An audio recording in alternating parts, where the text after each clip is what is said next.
Hey, so I'm back out at the site for a second day of prospecting and seeing if I can find something in this test pit.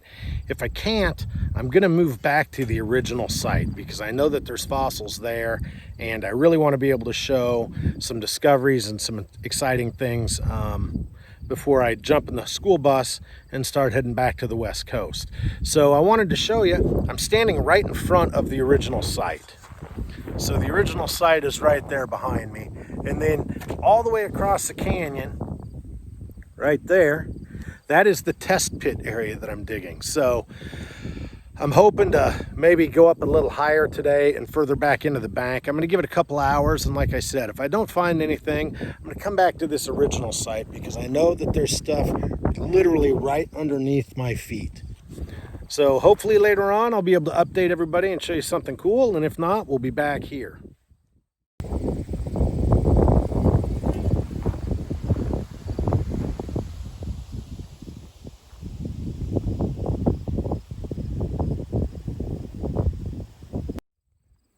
So I've completed the test pit. I got more than 1 meter in, and all I kept hitting was sterile sand. So I don't have a lot of faith that if I keep digging here, I'm gonna find much, and I think I'll waste way too much time since our time is limited.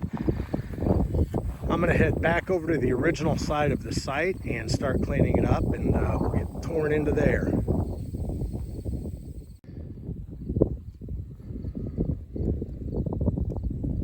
So I'm gonna start cleaning up this area and digging back into the topsoil and into this hillside.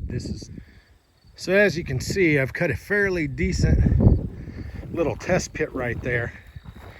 The purpose was so that I could find the layer way down at the bottom that represents where we stopped digging 25 years ago. So if I've gotten down to the bottom of this hole, I've hit sand where I know I've never dug before. And now I'll show you. This is sometimes how discovery goes. I'll jump down in here. All of this that you see here is topsoil. It's all stuff that was previously excavated, and then we filled it in when we closed this site. And it was hard for me to know how deep to go, but right down there you can see, and I'm going to slowly move in. I found my first piece of fossil. There's two of them right here. This piece, little tiny guy, and this piece. Now, I think judging by the shape of this bigger piece, I'll put this little piece down real quick. Judging by the shape of this little piece, it is either the spine to a vertebra or it's part of a skull. Now, there's not enough of it here to determine what it is real easy.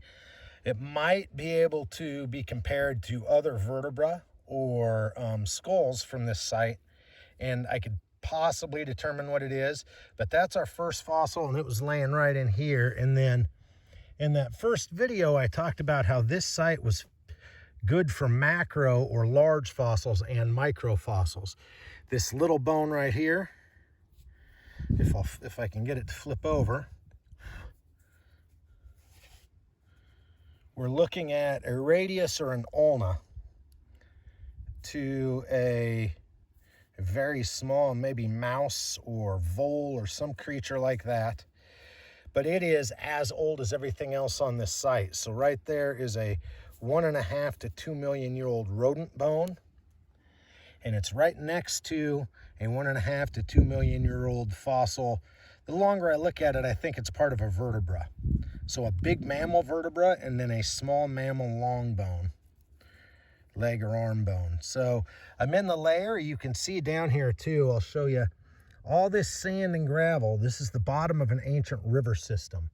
And at some point, all the animals that died ended up settling in this, this river right about this layer. So I should start finding all sorts of fossils and remains as I open up this hole. And now that I know, I'll back out of it.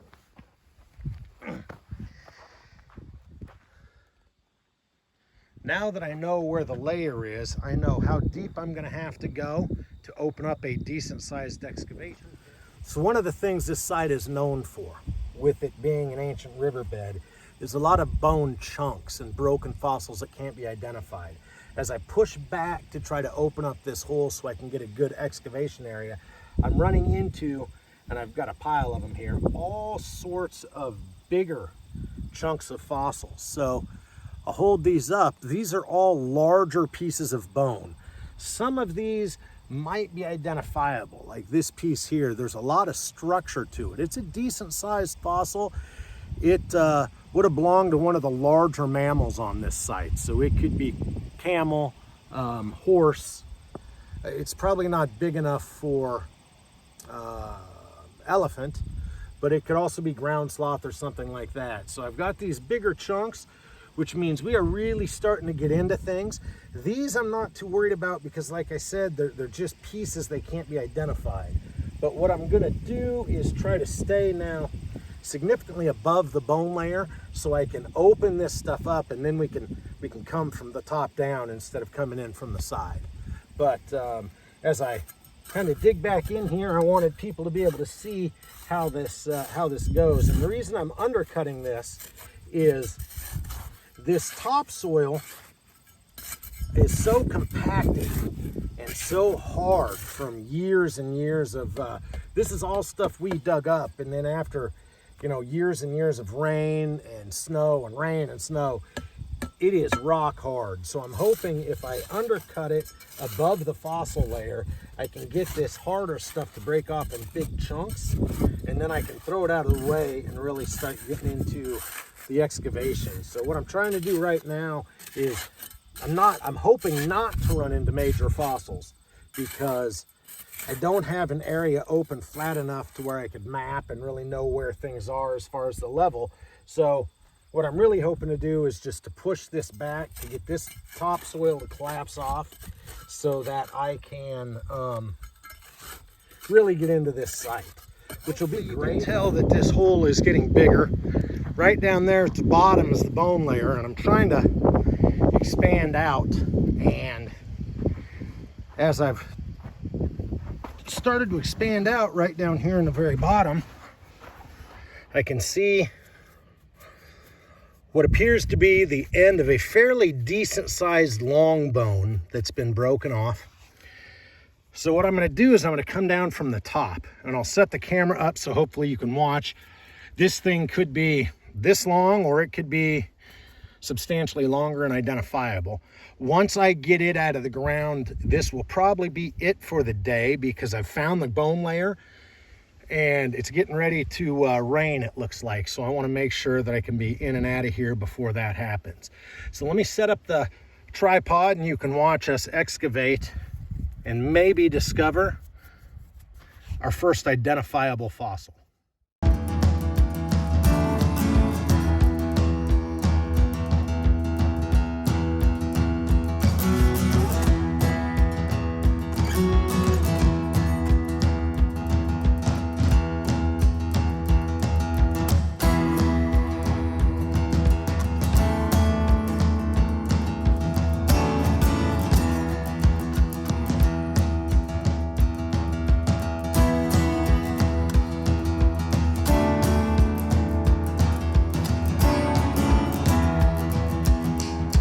Chunk of random large mammal bone that has popped out. Definitely not identifiable. Definitely not something that I just freshly broke, which is nice.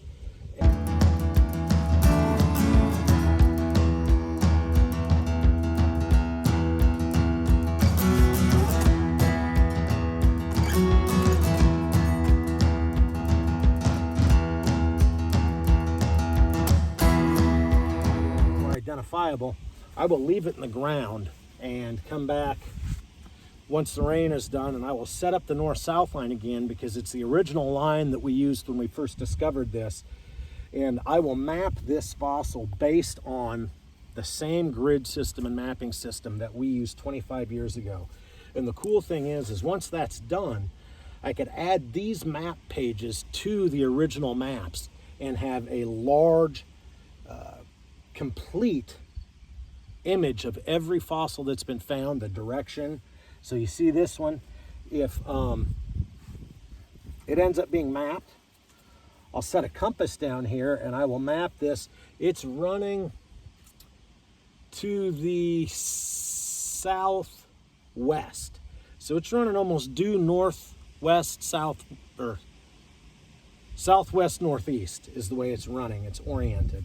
That can tell you about the direction the river was flowing, because bones, long bones, if they don't roll, and when they roll they get all tumbled, they tumble the direction of the current. If they end up getting stuck long ways, they'll align themselves so the current goes over them with the path of least resistance. And that tells us a lot about the water system. So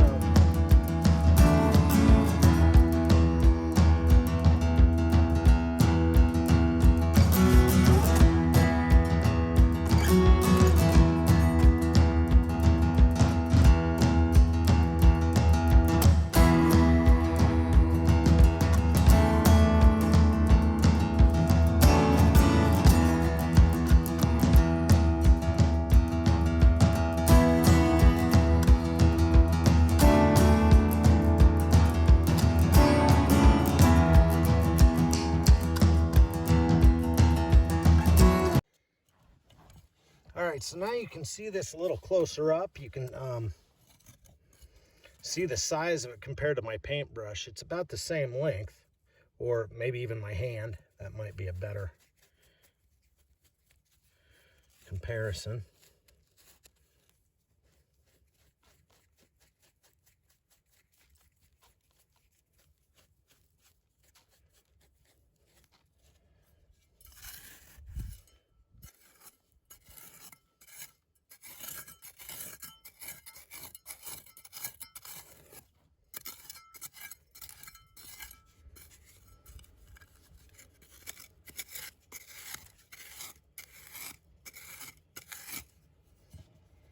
Now I'm keeping this on a pedestal like this because if this bone was super fragile, or if it was shattered into a bunch of pieces, or something that was easily identifiable, or anything like that, you put it on a pedestal so that, and able to preserve it, you put a plaster cast on it, just like a broken arm.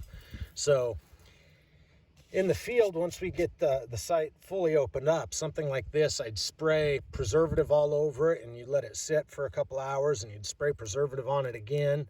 And then if it removed easy enough from the ground, you would, since it had preservative on it, wrap it in paper towels and masking tape to keep it protected before it went back to the University of Nebraska State Museum.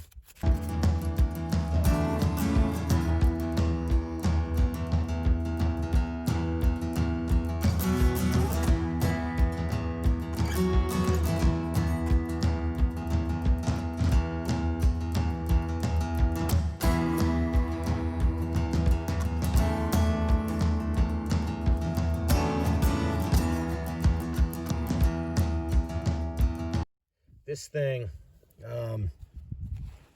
pedestaled well enough that I know there's nothing underneath of it, and I know there's nothing else around it. So I'm gonna prop this out of the ground. See, and I'll prop it up as a big piece. There it is. And then pull it out, and you can see, man, that is a substantial chunk of bone. I do not believe it's identifiable. I'll brush this end off real quick. You can tell this end is broken, so it would have been significantly longer. This end is really chewed up. So this is a piece that I don't think it's identifiable, but I will, I'll do my best to find out. It's got some unique shapes, so I'll take some pictures and send it over to the university. A buddy of mine at the university, it's a paleontologist, and see what he says. But hopefully this is the first identifiable fossil from the site. You guys got to see it come to 2020 live. We are the first human beings. I am the first human being to ever touch this, and you guys watching this once I post this video, You are all the first human beings on the planet to ever see this fossil. To me, that is pretty mind-blowing.